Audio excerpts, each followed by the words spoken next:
শালমাৰা আৰক্ষী চকী চৌহদত যি দক্ষিণা মা কালী আজি 170 বছৰ আজি বাৰ্ষিক পূজা।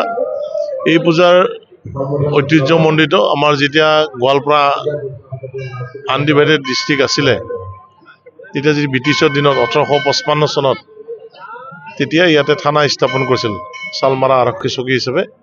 আৰু তেতিয়া এই আৰক্ষী চকী স্থাপন কৰাত তেতিয়া মানে ইয়াত ভূত প্ৰেতৰ আৰু অত্যাচাৰ আছিল। এই অত্যাচাৰটো কমাবৰ কাৰণে ইয়াত এজন তান্ত্ৰিক আছিলে, তান্ত্ৰিকজনৰ নাম সোণামালী দেৱ বুলি আছিলে আমাৰ এই গাঁৱৰে।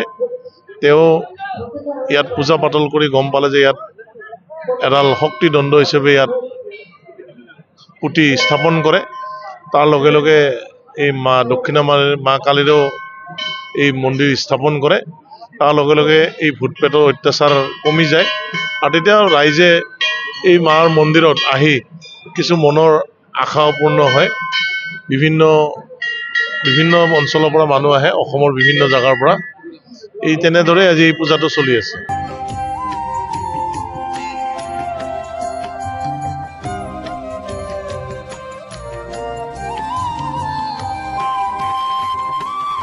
মা কালীৰ পূজা এই অঞ্চলৰ কাৰণে এটা ঐতিহ্য। আমাৰ অঞ্চলত সকলোৱে ইয়াত মানে আশীৰ্বাদ লয়। বিশেষকৈ এইটো আগত আমাৰ পুলিচ প্ৰশাসনৰ আছিলে, কিন্তু আজিকালি পুলিচ প্ৰশাসন আৰু ৰাইজ মিলি এই পূজা অৰ্চনা আয়োজন কৰি আহিছে আৰু ৰাইজ এই ক্ষেত্ৰত সকলোৱে সহযোগ কৰিছে। আৰু আমিও মাৰ আশীৰ্বাদত এই অঞ্চলত সকলোৱে যাতে কুশলে থাকিব পাৰোঁ তাৰে আৰাধনা আমি কৰিছোঁ।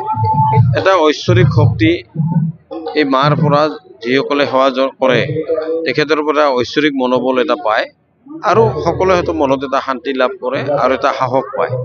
এইটোৱেই মূল। আৰু তেখেতকে আশ্ৰয় কৰি সকলোৱে এটা নিৰাপদ অনুভৱ কৰে। এইখিনি। ধন্যবাদ।